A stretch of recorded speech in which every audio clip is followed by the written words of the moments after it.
Welcome to Neurodivergent Pulse, where we explore the often misunderstood world of neurodivergence with experts, parents, teachers, and therapists. Grounded in lived experience, each bite-sized episode gives you something practical to try. I am your host, Laetitia, AI expert, neurodivergent mom and founder of Understanding Zoe. This podcast is recorded on Daryl country. I acknowledge that sovereignty was never ceded.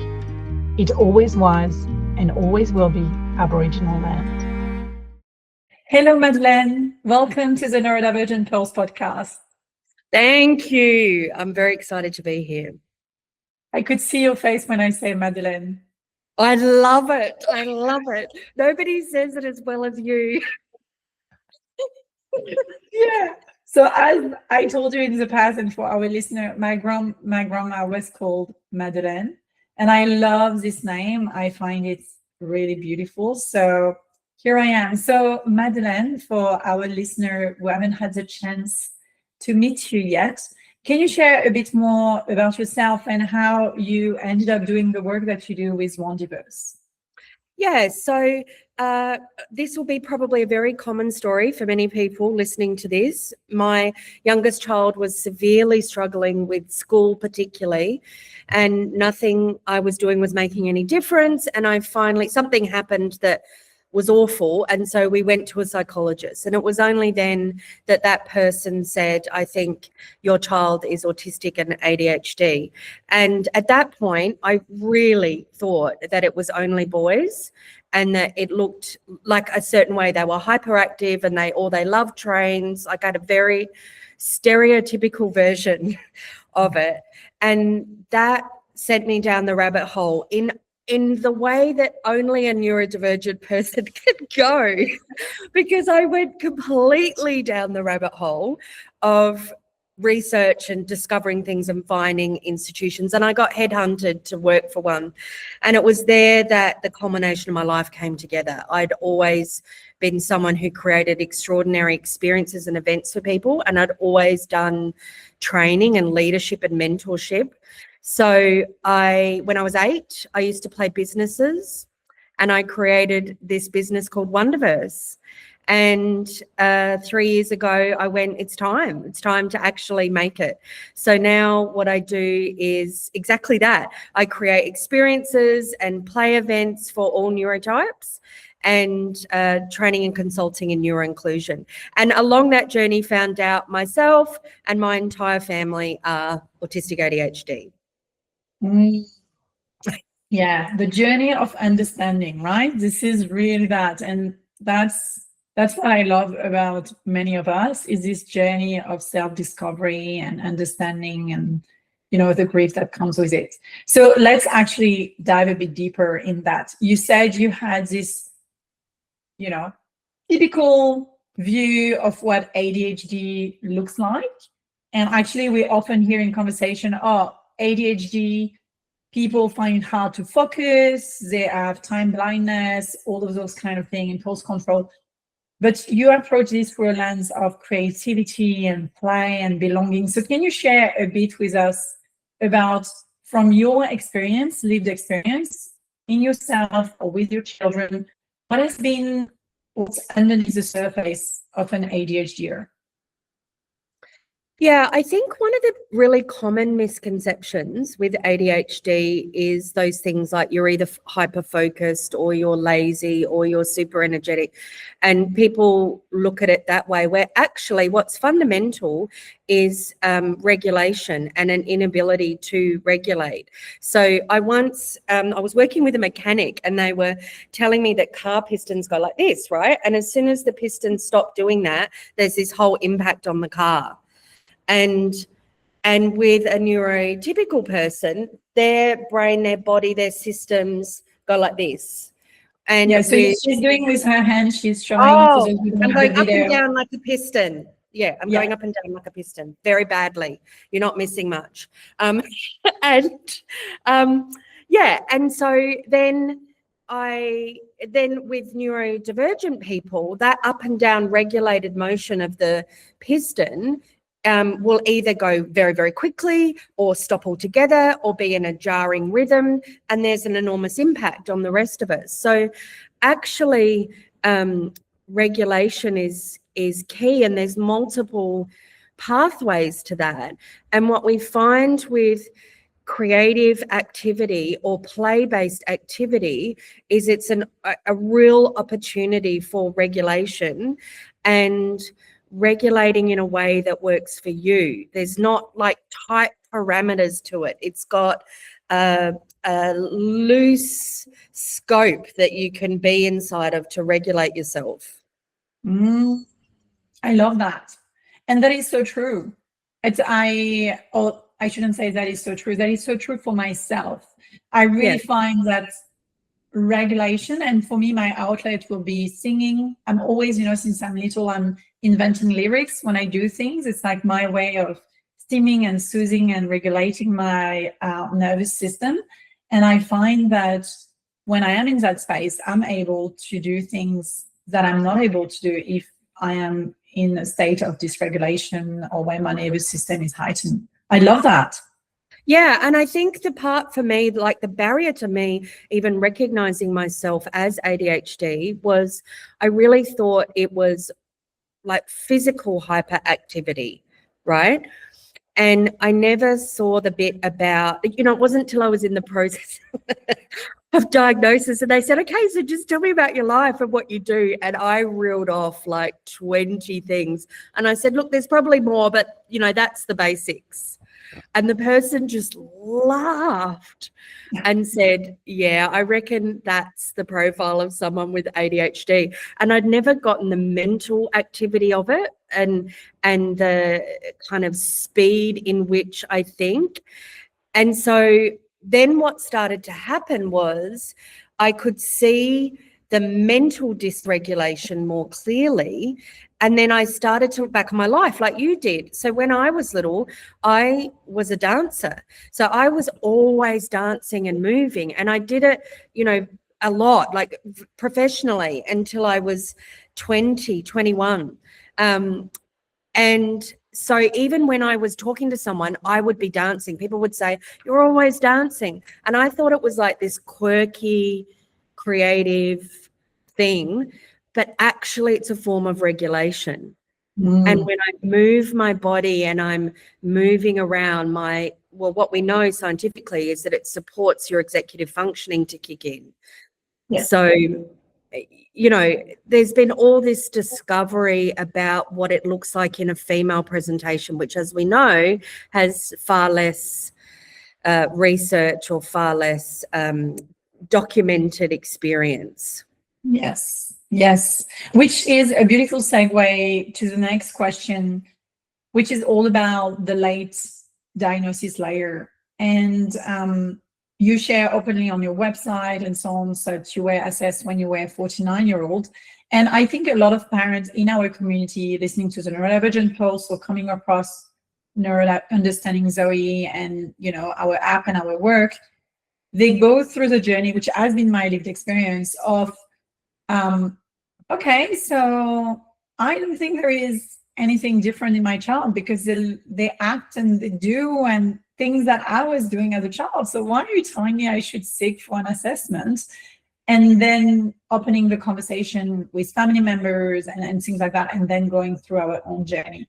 So I would love for you to share a bit more about your experience and maybe one side of it being the grief and another side of it being the relief, or whatever you want to share about this thing, because I don't want to put words in your mouth, but what has it been your journey of discovering all of that later in life? Well, I think there's a couple of things. I think it's really critical to say that the ADHD presentation, particularly for women and girls, can be so vastly different, as it can be for everybody, but really vastly different. Like, yes, I'm creative and it shows up that way. And as I look, it probably hid so many things because it kept getting kind of palmed off as she's eccentric, she's creative, she's dramatic. So there was a level of masking or misunderstanding that, you know, nobody could see anything.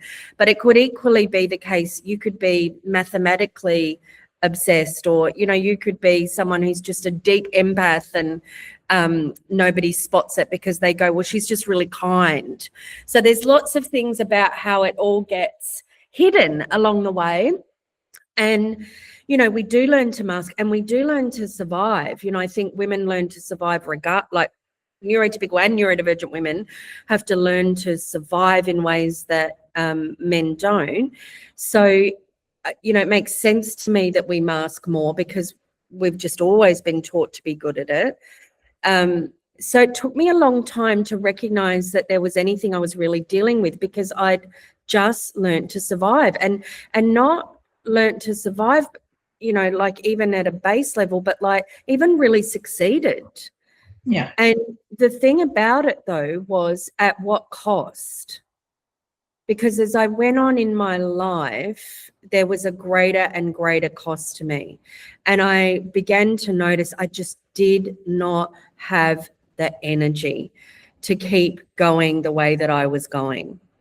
And that, as someone who'd been a high energy human being, felt incredibly debilitating.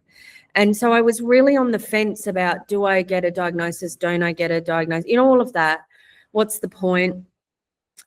But lucky for me, I was surrounded by neurodivergent women, adults, in my work. And the more I spent time with them, who never, ever pushed me to go and get a diagnosis, the more I could see the value and their power in having one. And so eventually it was like, I want what they have. And I think what you have after diagnosis is, yes, some grief, definitely for some people, a lot of grief. Looking back, why did I suffer with this for so long? How did this go? You know, all of that. But I feel like you also get your hands on the levers and dials of your life. You know, you can start to see what works for you. You can start to see what you need to be really empowered. And then the next big journey is, are you willing to advocate for that and self-advocate and get what you need? Which is a big one, right? The internalized ableism kicking in when you've masked all your life. And that's definitely been my journey, masking all my life to fit in, and then going through the burnout and all of those elements, and then being like, okay, I am going to ask for this accommodation, and having this little voice in my head being like, but you don't really need it. You've coped without it for so long. You know, this internalized ableism kicking in that we have to fight when we've been masking and fitting in for so long to reclaim our own self and our power. Yeah. And I think what gave me power with that eventually, like as you were talking, I was going, how did I get to the point where I will ask for what I need?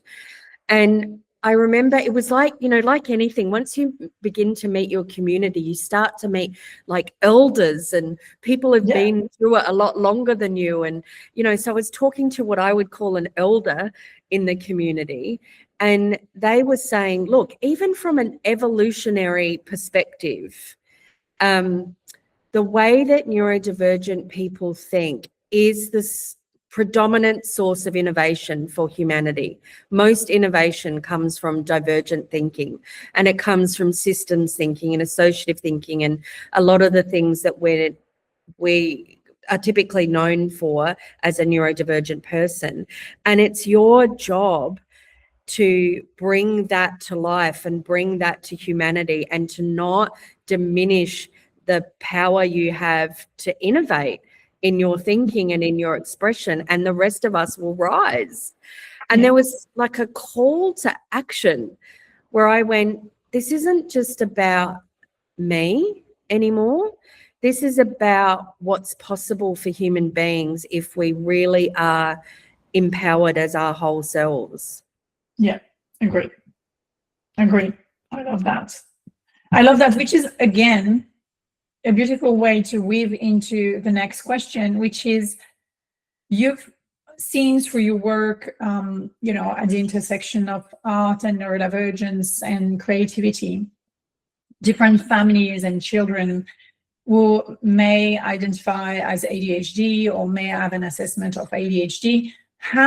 What have you seen being some elements of that working that we could apply at home, or we could,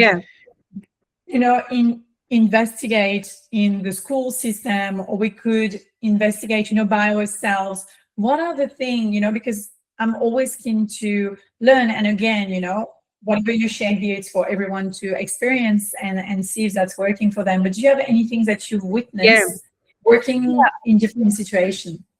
I totally do. So I think I've got to start by saying what we do know is that, there's that statistic about by the time an ADHD kid is 7, they've had 40,000 more negative things said about them than another child. 40,000 more. Don't do that. Why are you doing that? Stop doing that. That's not what we're doing now. That's not, all of those kind of comments all the way through to, oh, you're so annoying, or you're an idiot, or horrible. So 40,000 more. So you've got a human being who's constantly trying to fit into the way they should be. And as parents, there's that pressure to raise a child that's going to be able to survive in that world. So whether we like it or not, we all do it. Honey, maybe try this, don't do that. It might be softer, but it's the same thing. So what I know about creativity and play is it's an opportunity in a way that is safe and fun for people to explore all parts of their humanity. And in great creativity, one of the fundamental principles is someone creates something and then you continue to add to it and evolve and move forward and keep acting on it and shaping it. And, you play with it no matter what the art form is. And that is revolutionary for an ADHD child, to have somebody say, yes, I love that blue splot on a piece of paper. Now, what else can you add? That's revolutionary. That's like, you mean I can generate something? I can have a say. I can create. I can explore the things that I think, whether it be on a dance floor or in a drama class or with a piece of paper. So it's not just creativity, it's an opportunity to discover they have a voice and a say. It's a way of communication indeed. Yeah. Like whether or not you're speaking, you can use your creativity to express yourself. And that could be in building a Minecraft world. That could be in Lego. That could be like, it doesn't have to be in quote unquote traditional arts. And, even in the arts, you actually spend, it's probably what I loved about it. You could spend a lot of time with people, but actually in solo pursuit. So you do that like, what's it called when you're co-playing or whatever, where you parallel playing. Yeah, you do a lot of that, and nobody notices because that's the nature of the structure of it. Yeah, I love it. So good. And so one more question about this, which is, we know through our own research at Understanding Zoe on 1,091 families that 63% of parents of neurodivergent children identify themselves as neurodivergent, which is, a statistic in a way, which is based on our sample. So how do you create that sense of playfulness, safety, creativity to regulate the nervous system of your ADHDer when you are yourself ADHDer? And that's a question that I ask for everyone, but that I feel nearly every day, this full of my own needs and my daughter's needs, and sometimes they're conflicting, sometimes we're aligned, sometimes we're able to co-regulate, but sometimes I'm not able to provide this. So what has been working for you? What have you seen in your event, in your moments of connection with those families and children? Yeah, look, that's a really long answer because I've now learned a lot of things about neuro-inclusive practice. events. But I guess if I was going to say it briefly, and particularly about, you know, my tagline for Wondiverse is all neurotypes can work and play together. So I am talking about co-regulation. So we hear this term from the NDIS, so I feel like it's kind of been ruined in a way. But I think what is really important is choice and control. So in any environment where there are choices in participating, not participating, in the way that you can participate, and then you get to have the say about your participation, not participating, or what you're going to participate in, there is an instant sense of safety and an almost instant sense of regulation.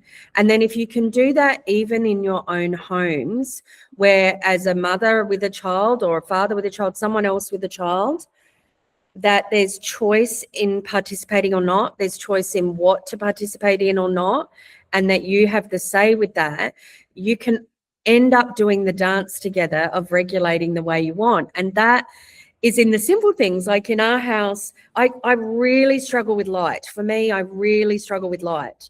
But my husband, on the other hand, loves it. Like he would go live in Kmart under the fluorescent lights if he could, you know, like loves it. So you can imagine in our household that dilemma. And we've started creating zones and spaces in the house that are really lit, and zones and spaces in the house that are either lamplight or nothing. So that, and they're really close to each other. So he can be at the kitchen island bench under really bright light, and I can be only a couple of meters away sitting on a chair in the dark, and we're participating together, but in a way that works for us. I love it. So good. So good. So one more question before I let you go is, can you share with us a story or an experience or something where you were like, oh my goodness, creativity and play really creates miracle? Oh man, I have so many of those. You know, I actually now have a saying that I say every time I do anything, which is, when you allow people to be, magic happens. And it really does. So, you know, I think about families. I had an event up at the Brisbane Powerhouse, and, you know, it was a sound-based event, and in one room was a huge silent disco with lots of different tracks and really cool festival DJs. And then in another room, there was a silent art-making activity that was completely visual cued. And then in another space, people were writing lyrics and handing it to musicians, and they were making up songs on the spot. So there were all these different opportunities to participate and not participate. And it was for all people in all ages. So we had, you know, 25-year-olds like raving with the DJs, and then families on the other side of the same dance floor dancing to Taylor Swift. So in those moments when we watch whole communities of diverse people really free to be themselves, there is a connection that's unbelievable. So strangers begin to talk to one another. People begin to connect and dance together, like 5-year-olds and 25-year-olds. And, you know, the biggest thing the families say at those kind of events over and over again is, we want to come to things like this, but when we come, we last 10, 15 minutes before it's too much for us. I've been here for 3 hours and my kid doesn't want to leave. Wow. And that's magic for a family. And for other people then to see their child in their fullest, greatest expression, there's nothing like it. When other people get how great your kid is, there's nothing like it. I know. So special. Oh my goodness. I'm loving this. Thank you, Madeleine, for coming today, sharing your lived experience and your expertise in the space of creativity, play, and everything you create with Wondiverse. If anyone is interested in learning more about you, learning more about Wondiverse, how can they find out and how can they connect with you? Instagram, you see all the, the juicy bits. So that's just at Wondiverse, which is like WON-diverse, or the website is wondiverse.com.au. Thank you. Thank you so much for joining us today. Thank you. That's a wrap for Neurodivergent Pulse. If this helped, follow the show and leave us a quick review on your favorite platform. You can even share this episode with someone who needs it. You can learn more about our platform at understandingzoe.com. Thanks for listening.